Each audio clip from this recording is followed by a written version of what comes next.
네, 지금 매우 중요한 이제 고유값과 고유 벡터에 대해서 배우도록 하겠습니다. 고유값의 성질 매우 중요하고요.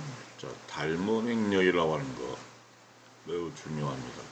그래서 고유값에 대해서 천천히 정확하게 배우도록 하겠습니다.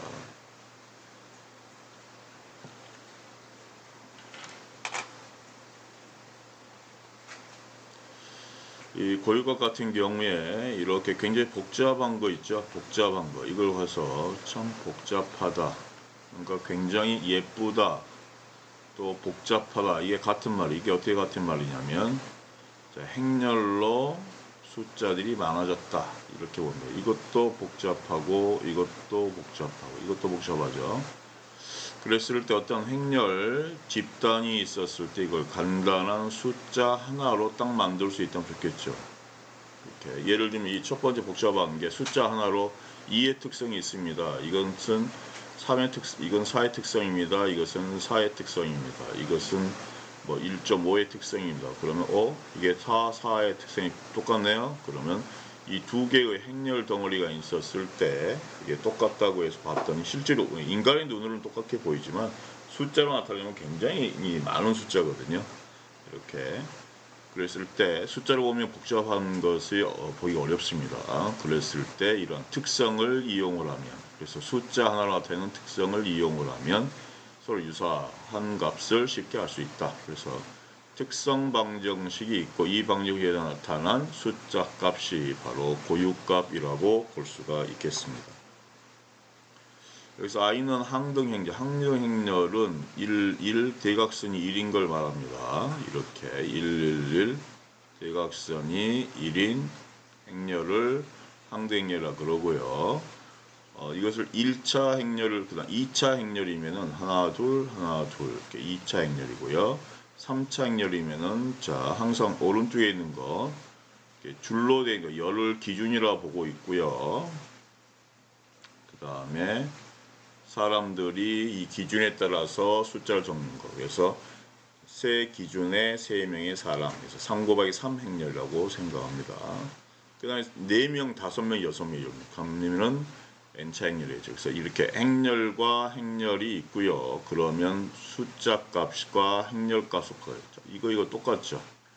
이거 똑같습니다. 이것을 이제 고유 벡터라고 합니다. 이것을 고유 벡터라고 그러고 그래서 이 오른쪽에 있는 걸 고유 벡터, 왼쪽에 있는 거 이거 람다라고 부르는데 이것이 고유 값입니다. 숫자 하나. 여기는 행렬. 그러니까 복잡한 행렬과 복잡한 행렬이 있는데 여기서 이것을 동시에 있는 복잡한 행렬의 몇 배로 나타낼 수 있다. 이것을 이제 우리가 얘기를 해주면은 어떠한 행렬의 어떠한 식이 있습니다. 행렬의 벡터가 있다고 하면 이 벡터를 그대로 몇 배 더했느냐라고 바꿔주는 거. 그러니까 앞에 복잡한 뭔가 행렬의 값을 뒤에 간단한 숫자 하나로 바꿔주는 것. 이렇게 직선의 벡터에서 더 종속화시키는 몇 배의 벡터로 바꿔주는 것. 이게 바로 이 벡터라는 이 줄 안에서 얼마나 가느냐를 선형으로 바꿔놨죠. 결론은. 그래서 보기 쉽게 만들어놨다. 보면 되겠습니다. 그래서 이런 선형 시스템에 이 행렬이 0이 아닌 여기 고유 벡터가 0이 아니게 존재하기 위한 고유 벡터 존재하기 위한 충분 조건이 행렬식이 바로 이겁니다. 자, 여기는 뭐 금방처럼 뭔가 행렬이 있다고 치고요. 이렇게 9개 있다고 칩시다. 그럼 여기는 이제 뭡니까? 하나, 둘, 셋. 람다로 곱해주니까 여기가 람다가 되고 다른 데는 0이 되겠죠. 자, 빼는 겁니다. 그래서 대각선만 숫자가 나머지가 다 똑같아요. 이것이 0. 자, 이것은 있는 숫자고 이것도 있는 숫자입니다. 근데 가운데 람다가 빠졌으니까 미지수니까 식이 하나의 미지수 하나니까 람다를 구할 수가 있겠죠. 이거 중요합니다. 자, 고유 벡터 똑같이 나오죠. 그래서 이런 식으로 고유 벡터의 뭡니까? 행렬식을 구하죠. 행렬식이란 거니까 오른쪽은 플러스, 왼쪽은 마이너스로 해가지고 계산하는 거겠죠. 이것이 0이다 라고 하면서 이러한 다항식을 특성 다항식, 캐릭터를 나타냅니다. 고유 다항식. 그래서 고유란 말이 나오면 여러분이 캐릭터리스틱이라는 특성을 생각하시면 좋습니다. 그래서 고유값 그러면 고유한 특성값, 고유 벡터 그러면 고유한 특성 벡터라고 합니다. 고유한 특성 벡터에서 이것이 몇 배로 커지느냐, 작아지느냐, 이렇게 벡터라고 하는 하나의 선 위에서 그 크기를 나타낸다라고 보시면 되겠고요. 자, 이렇게 P 람다겠죠. P에 대한 다차원 항정식이고 이걸 특성 방정식이라고 그러고 여기에 근은 이게 미지수입니다. 이게 미지수. 이게 바로 고유값 아이겐 벡터고 이건 특성을 나타낸다. 고유 벡터를 고유 벡터를 얘기해요. 벡터. 고유 벡터는 이제 항상 뭐냐면 n분의 1 그러니까 n 곱하기 1 그러니까 여기서 2 곱하기 1 하면 이게 2, 1이고요. 항상 행과 열이니까 열은 하나 있다는 거죠. 하나. 이게 3이면 3. 4개면은 4개에서 3차 행렬. 그래서 항상 고유 벡터 x는 한 줄로 되어 있다. 한 줄로 벡터. 그래서 벡터란 말을 쓰고 있는 거예요.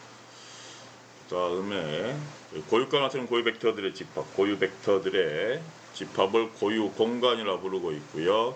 n차 행렬, 굉장히 복잡한 행렬이 A였죠. 이게 바로 A였고요. 이것이 한 줄로 되어 있는 행렬에다가 이게 X였고요. 모든 고유값 람다입니다. 고유값 문자에게 벡터 프로블럼이라고 합니다. 중요한 말입니다. 자, 고유값 벡터를 살아보자. 이거 굉장히 중요한 거죠. 자, 항상 A가 있으면 이것이 x라고 그러고 람다라고 합시다. 항상 이렇게 a가 있으면 어디로 보다 이거씩 잊으시면 안 됩니다. ax 람다 x라고 하면 되겠죠. 당연히 여기는 벡터 1, 2고 여기도 1, 2겠죠. 이게 들어오니까 얼마입니까? 1, 2, 4, 3이 되겠죠. 이것은 람다 x 이렇게 이런 걸 바꾸는 겁니다. 이것은 계산하면 되겠죠. 이렇게 그러면 첫 번째 자리 거 계산하면 되겠고 두 번째 자리 거.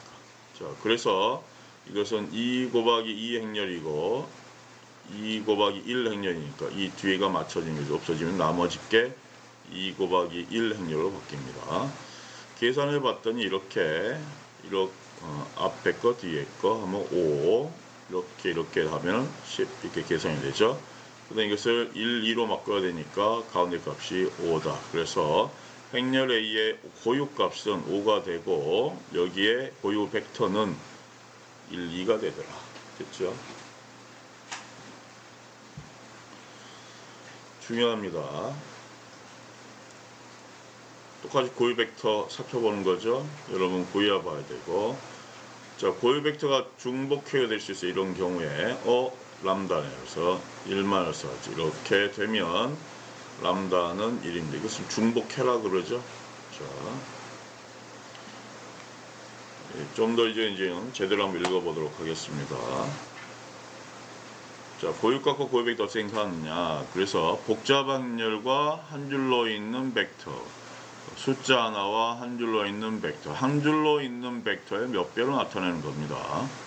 오른쪽에 있는 거 x라고 그러죠. 이것을 고유 벡터로 행렬 a와 곱연산인 ax라고 하죠. ax 복잡한 행렬을 곱했던 거 그러면은 한 후에 람다 x로의 선형 변환의 차, 선형 변환차 복잡한 ax를 아주 단순한 ax선으로 됐죠. 바꾸는 것 선형으로 직선형으로 변환하는 것에 차원한 거다. 람다 값이 고유 값이고 x가 고유 벡터다. 잊지 마십시오 이거. 근데 지금 말씀하신 선형 변화란 무엇이냐? 행렬 a 복잡한 행렬 a에다가 벡터 x를 곱했지요. 생기는 변화. 그러니까 이렇게 봅시다. 이제 행렬 a가 있다. 복잡한 숫자들의 모임이 있다. 여기에 한 줄로 된 숫자 모임을 곱해서 생겼던 트랜스포메이션을 말한다.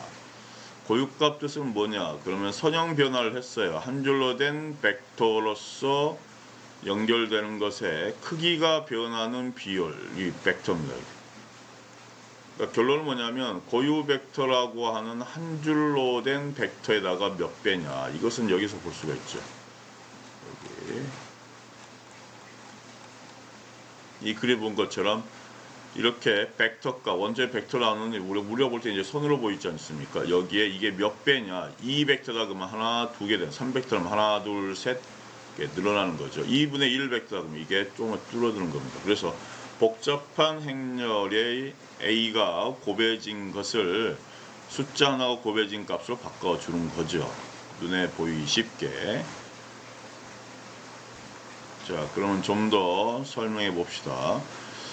의미는 뭐냐? 고유 벡터란 것이 선형 변환이 일어난 후, 지금 이 부분 얘기합니다. 이게 자, 행렬 A가 있고 한 줄로 된 벡터를 곱했더니 선형 변환이 됐고, 선형 변환이 되고 나서는 고유 벡터의 몇 배로 크기가 커졌다, 작아졌다, 아까 봤었죠? 됐고, 여기에 이 크기만, 변한 크기만큼이 람다고, 나머지는 전혀 변하지 않는 벡터가 있더라. 그렇죠. 이전과 후가 안 변했어요. 아이겐트는 뭐다? 고유한, 특징적인이란 뜻이다. 이거죠. 힐베르트 방금. 여러분이 고유한, 고유 특징을 생각하시면 되겠습니다. 자, 특성 다항식은 여러분 이거였죠. 아까 A 빼기 람다죠. 이게 특성 방식인지 이거 행렬식이 람다 i입니다. 이게 바로 특성 다항식. 고유값은 람다를 구하는 거고, 이거 반드시 구해야 됩니다. 자, 행렬식이 붙었으니까 오른쪽은 더하기, 왼쪽은 빼기로 해서 이퀄 0까지 해주는 것, 이게 특정 다항식이 되는 겁니다. 자, 여기까지는 식이고 이퀄 0이 되면 방정식이 되는 거겠죠. 그래서 고유값 3하고 7을 구하게 됐습니다. 다시 그 내용을 살펴보면